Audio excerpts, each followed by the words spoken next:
우리 모두는 세상을 살면서 소원을 가지고 사는데 여러분의 소원은 무엇입니까?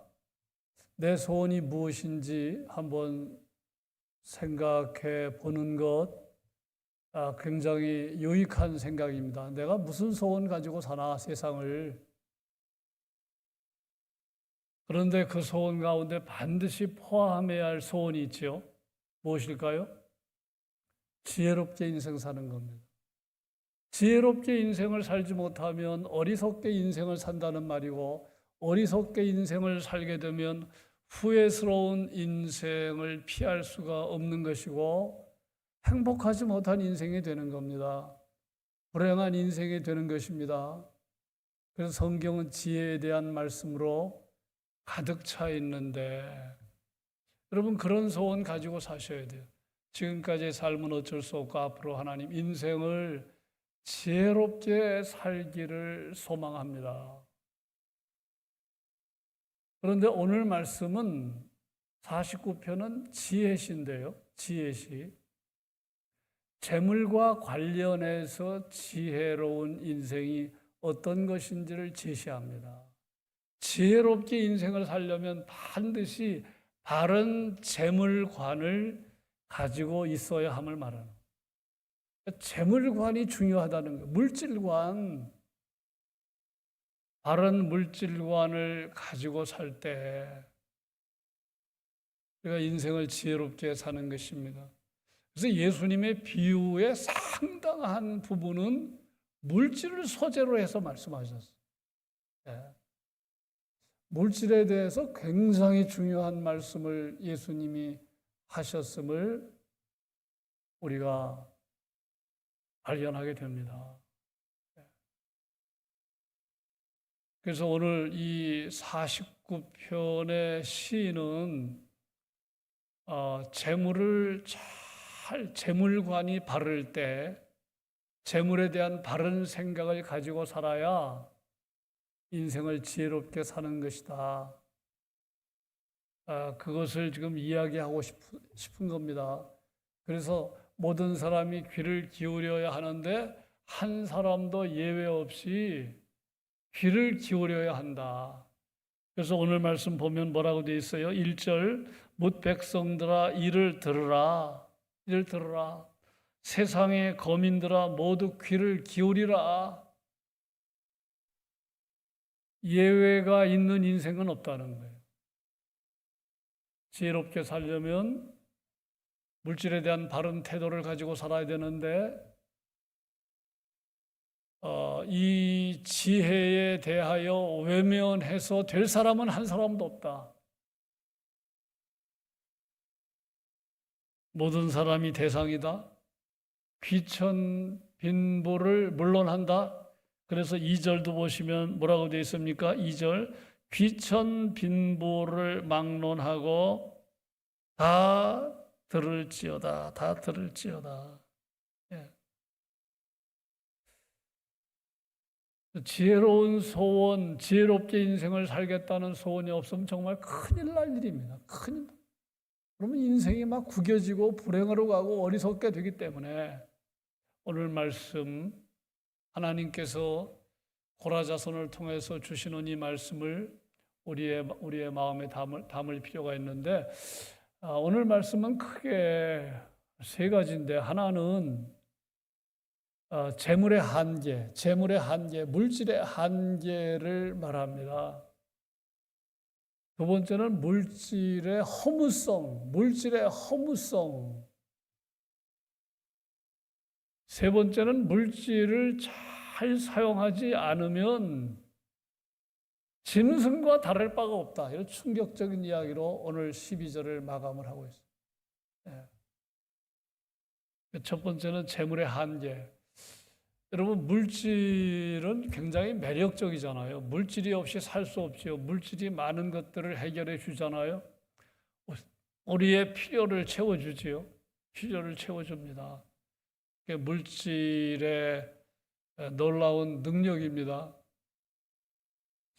돈 가지고 안 되는 것이 뭐가 있을까?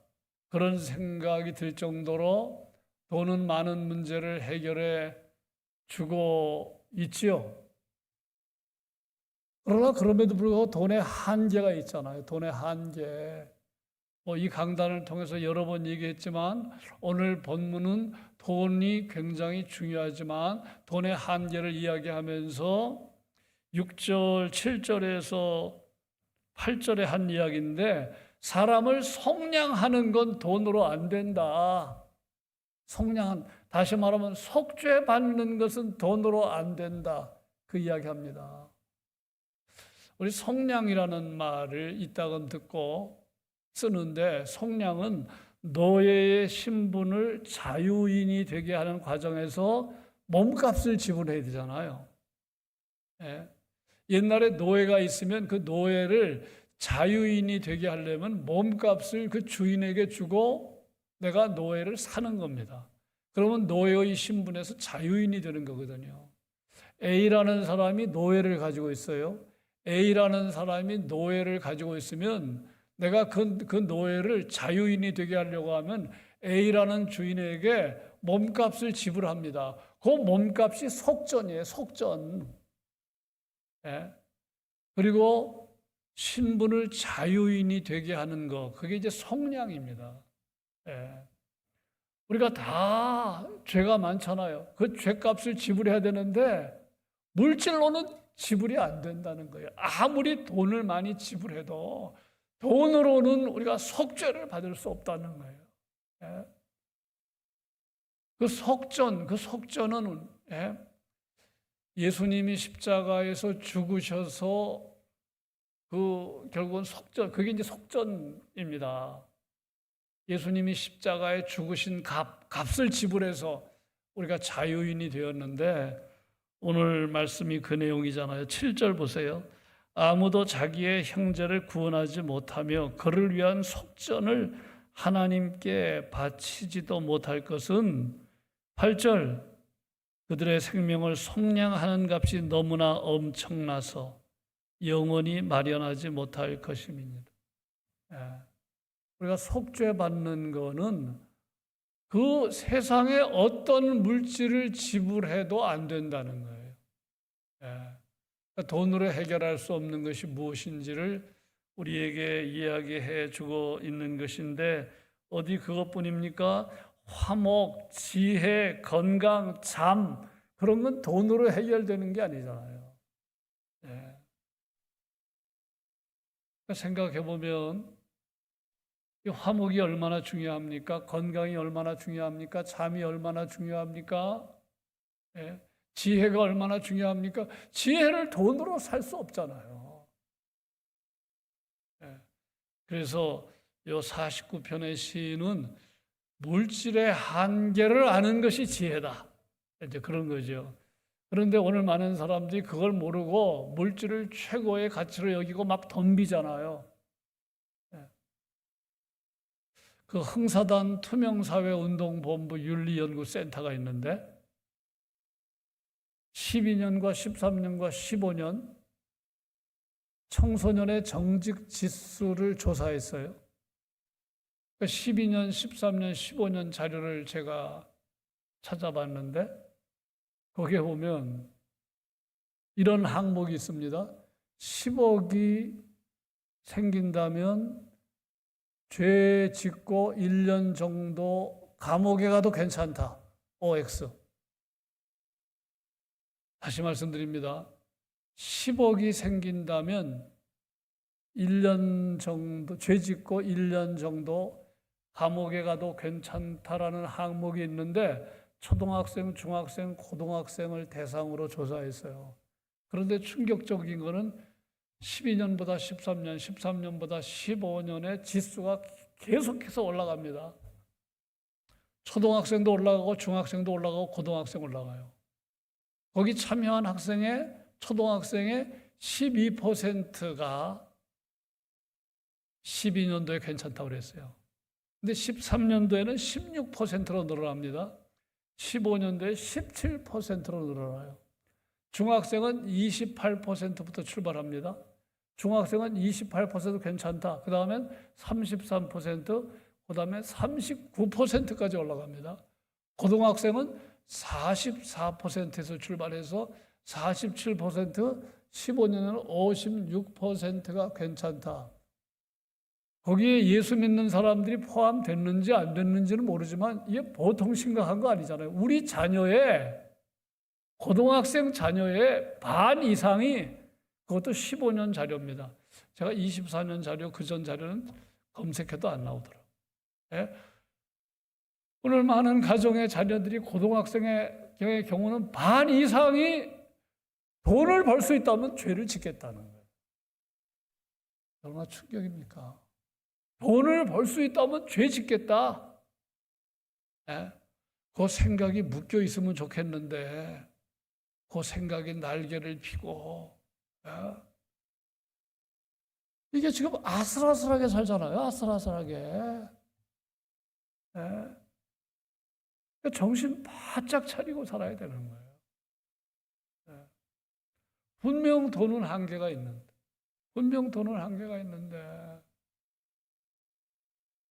죄를 짓는 한이 있더라도 돈 생기는 길이 있으면 내가 베팅을 하겠다는 거예요. 모험을 하겠다는 거예요.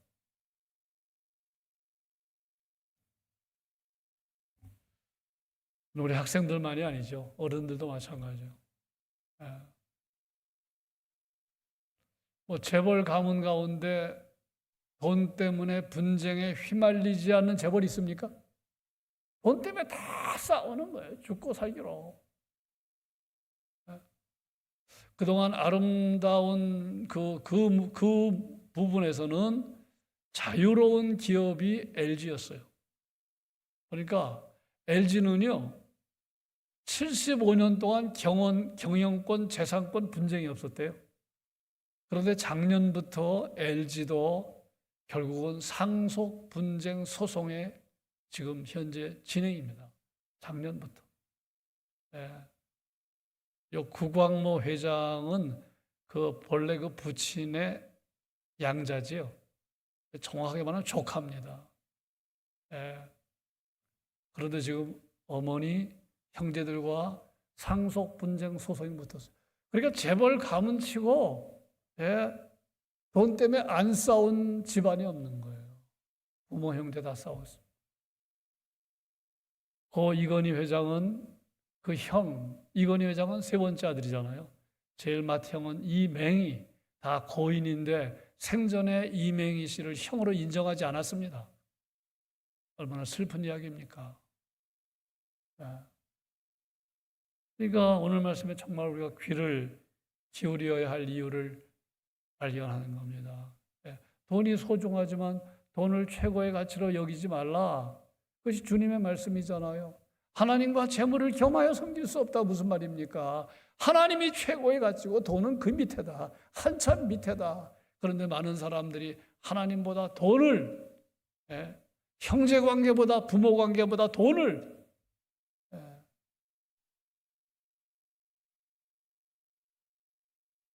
오늘 말씀은 또 하나 이제 재물의 헛됨, 재물의 허무성, 아무리 돈을 많이 벌어도 돈을 남겨놓고 간다는 거죠.